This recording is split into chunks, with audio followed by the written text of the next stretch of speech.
ദൈവനാമത്തിൽ മഹത്വം. യെശയ്യാവിന്റെ പുസ്തകം 6-ാമത്തെ അധ്യായം 1 മുതൽ ചില വാക്യങ്ങൾ വായിക്കുന്നു. ഐസയ്യാ chapter 6 verse 1 onwards. ഉസിയാ രാജാവ് മരിച്ചയാൾ കർത്താവ് ഉയർന്നും പൊങ്ങിയുള്ള സിംഹാസനത്തിൽ ഇരിക്കുന്നത് ഞാൻ കണ്ടു. അവന്റെ വസ്ത്രത്തിന്റെ വിളവുകൾ മന്ദിരത്തെ സറാഫുകൾ അവന് ചുറ്റും നിന്നു. ഓരോരുത്തന് 6 ചിറകുണ്ടായിരുന്നു. 2 കൊണ്ട് മുഖം മൂടി, 2 കൊണ്ട് കാൽ മൂടി, 2 കൊണ്ട് പറന്നു. ഒരുത്തനോട് ഒരുത്തൻ സൈന്യങ്ങളുടെ യഹോവ പരിശുദ്ധൻ പരിശുദ്ധൻ പരിശുദ്ധൻ, സർവഭൂമിയും അവന്റെ മഹത്വം കൊണ്ട് നിറഞ്ഞിരിക്കുന്നുവെന്ന് ആർത്തു പറഞ്ഞു. അവർ ആർക്കുന്ന ശബ്ദത്താൽ ഉമ്മരപ്പടിയുടെ അടിസ്ഥാനങ്ങൾ പൊരുകി ആലയം പുതുകൊണ്ട് തുറന്നു. അപ്പോൾ എനിക്ക് അയ്യോ കഷ്ടം, ഞാൻ നശിച്ചു. ഞാൻ ശുദ്ധിയില്ലാത്ത അധരങ്ങൾ ഉള്ള ഒരു മനുഷ്യൻ, ശുദ്ധിയില്ലാത്ത അധരങ്ങളുള്ള ജനത്തിന്റെ നടുവിൽ വസിക്കുന്നു. എൻ്റെ കണ്ണ് സൈന്യങ്ങളുടെ യഹോവയായ രാജാവിനെ കണ്ടുവല്ലോ എന്ന് പറഞ്ഞു. അപ്പോൾ സറാഫുകളിൽ ഒരുത്തൻ യാഗപീഠത്തിൽ നിന്ന് കൊണ്ട് ഒരു തീക്കനലെടുത്ത് കയ്യിൽ പിടിച്ചുകൊണ്ട് എൻ്റെ അടുക്കൽ പറന്നു വന്നു. അതെൻ്റെ വായിക്ക് തൊടുവിച്ചു. ഇത് നിന്റെ അധരങ്ങളെ തൊട്ടതിനാൽ നിന്റെ അകൃത്യം നീങ്ങി, നിന്റെ പാപങ്ങൾക്ക് പരിഹാരം വന്നിരിക്കുന്നു എന്ന് പറഞ്ഞു.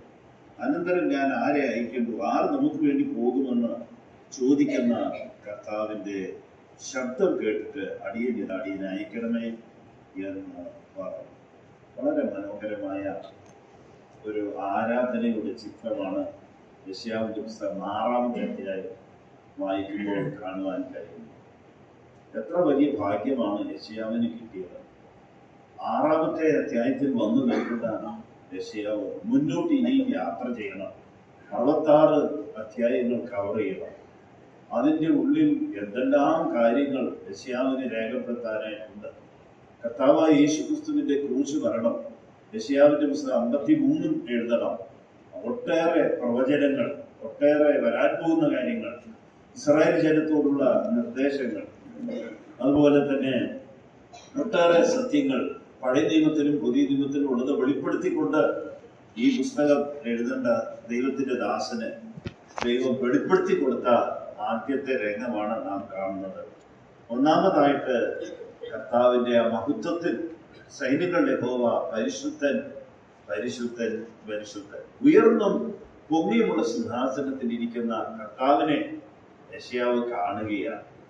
എൻ്റെ കണ്ണ് ഈ രാജാവിനെ കണ്ടുവല്ലോ. നീതിയോടെ വാഴുന്ന രാജാവ് യെശയ്യാവിന്റെ പുസ്തകത്തിൽ നാം കാണും. വാഴുന്നത് സ്വർഗമാകുന്നു എന്ന് ദാനിയേലിന്റെ പുസ്തകത്തിൽ നാം കാണും.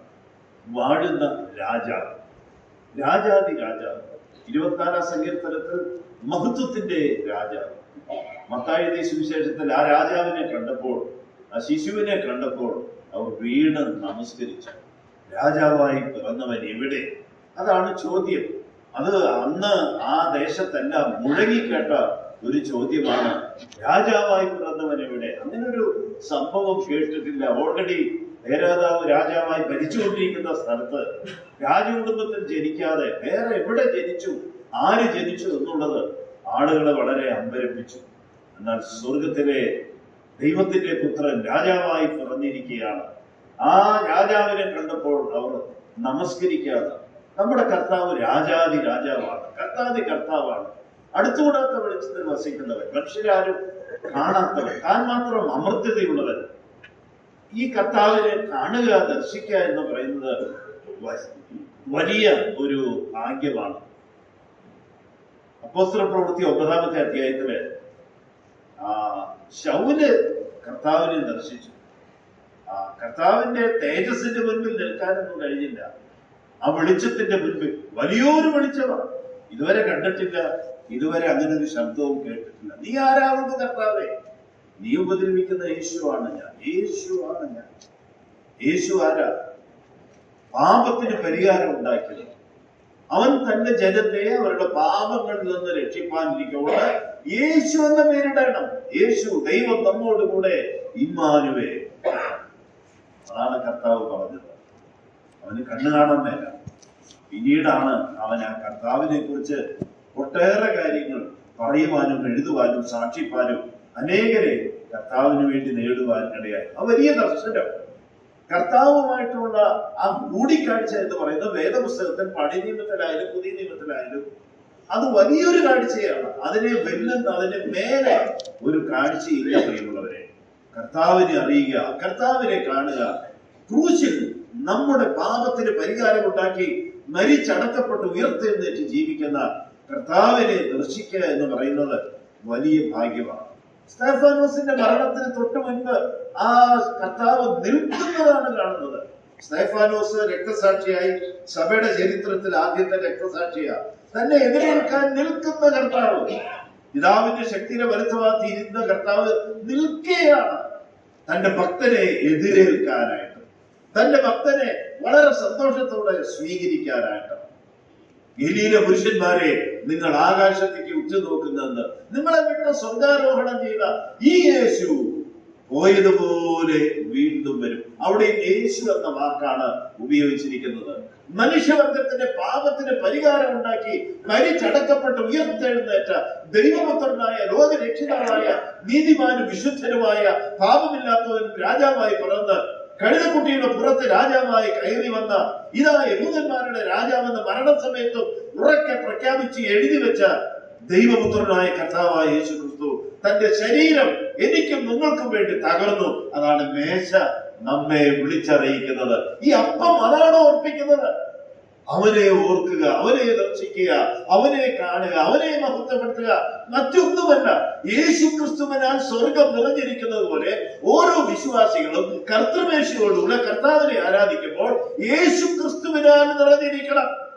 രാവിലെ എഴുന്നേറ്റാൽ കർത്താവിന്റെ ഉയർത്തെഴുന്നേൽപ്പ് ഒന്ന് വായിച്ച് ധ്യാനിച്ചാൽ, ആ കർത്താവിനെ ദർശിച്ച് ആ കർത്താവിന്റെ മഹത്വം ഒന്ന് മനസ്സിലാക്കി ആ നിറവോടും ആ കൃപയോടും ആ ശക്തിയോടുകൂടെ ഈ ആലയത്തിൽ കടന്നു വന്ന് ഉറക്കെ ദൈവത്തെ സ്തുതിപ്പാൻ, കർത്താവിന് നന്ദി പറയാൻ നമുക്ക് സാധിക്കും. സ്വർഗത്തിൽ നടക്കുന്ന ആരാധന പോലും ആ ശബ്ദം വളരെ വലുതായിരുന്നു. ആർക്കുന്നൊരു ശബ്ദം, വലിയൊരു ശബ്ദം. ഈവൻ ദൈവപുത്രൻ നിലവിളിച്ച് പ്രാണൻ ഏൽപ്പിച്ചു കൊടുത്ത ആ ശബ്ദവും ചെറിയ ശബ്ദമല്ലായിരുന്നു. ഗെത്സമനെ തോട്ടത്തിൽ വെച്ച് കണ്ണുനീരോടുകൂടെ പിതാവിനോട് ഈ കഴിയുമെങ്കിൽ ഈ പാനപാത്രം നീങ്ങണമെന്ന് പ്രാർത്ഥിച്ചപ്പോൾ ആ പ്രാർത്ഥന ഒരുപക്ഷെ അവിടെയുള്ള ആ ശിഷ്യന്മാർ ഒരുപക്ഷെ കേട്ട് കാണില്ല.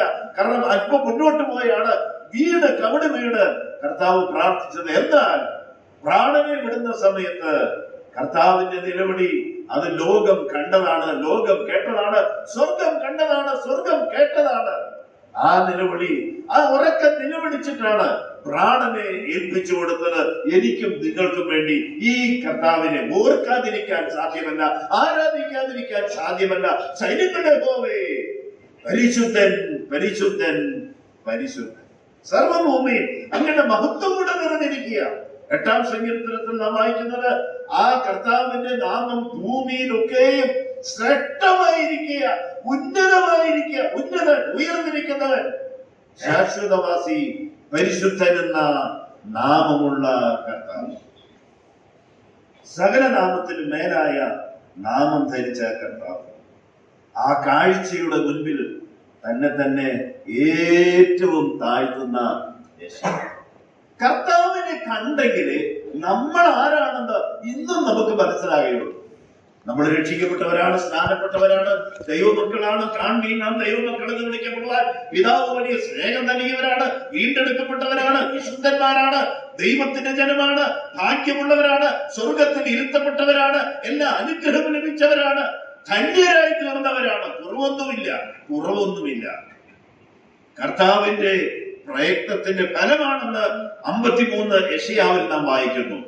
എന്നാൽ ഇവിടെ നാം വായിക്കുന്നത് ആ കർത്താവിന്റെ മഹത്വത്തിന്റെ മുൻപിൽ അയ്യോ എനിക്ക് കഷ്ടം, ഞാൻ ശുദ്ധിയില്ലാത്ത ആദരവുള്ള. അവിടെ ഇമ്മീഡിയറ്റ്ലി കർത്താവ് അതിന് പരിഹാരം ഉണ്ടാക്കി. ആ അശുദ്ധി അവനിൽ നിന്ന് നീക്കി വിശുദ്ധമായ ദൈവത്തിന്റെ ശബ്ദം തൊട്ട് പുറകെ വരികയാണ്. ഞാൻ ആരെ അയക്കേണ്ടു, ആർ പോകുമെന്നുള്ള ശബ്ദം, കർത്താവിന്റെ ശബ്ദം, രാജാവിന്റെ ശബ്ദം, സ്വർഗത്തിന്റെ ശബ്ദം, ദൈവത്തിന്റെ ശബ്ദം അവനെ കേൾപ്പിക്കണം. അടുത്തത് അതാണ്. ഈ 3 രംഗം കടന്നു വന്ന യെശയ്യാവ്, കർത്താവെ അടിയനെ അയക്കണം. ഇന്ന് ഇവിടെ ഇരിക്കുന്ന ഓരോ സഹോദരിമാരും മൗനമായി ഈ കർത്താവിനെ ദർശിച്ചുകൊണ്ട് നന്ദിയോടുകൂടെ ദൈവത്തെ സ്തുതിക്കാം. ഓരോ സഹോദരന്മാരും എഴുന്നേറ്റ് നിന്ന് നിങ്ങൾ ആർപ്പോടുകൂടെ, നിറവോടും ശക്തിയോടുകൂടെ ദൈവം നിങ്ങൾക്ക് തന്നിരിക്കുന്ന അനുഗ്രഹങ്ങളും നന്മകളും വീണ്ടെടുപ്പും ആർക്കും കൊടുക്കുവാൻ കഴിയാത്ത, വീണ്ടെടുപ്പിന് വില കൊടുത്ത് വിലയ്ക്ക് വാങ്ങി വിലയേറിയവരാക്കി തീർത്ത ഈ കർത്താവിനെ, നമ്മുടെ കർത്താവിനെ, നമ്മുടെ രാജാവിനെ, നമ്മുടെ ദൈവത്തെ, നമ്മുടെ പിതാവിനെ നമുക്ക് ആരാധിക്കാം, നന്ദി പറയാം, മഹത്വപ്പെടുത്താം. ദൈവനാമം എന്നും എന്നേക്കും വാഴ്ത്തപ്പെടുമാറാകട്ടെ. ആമേൻ.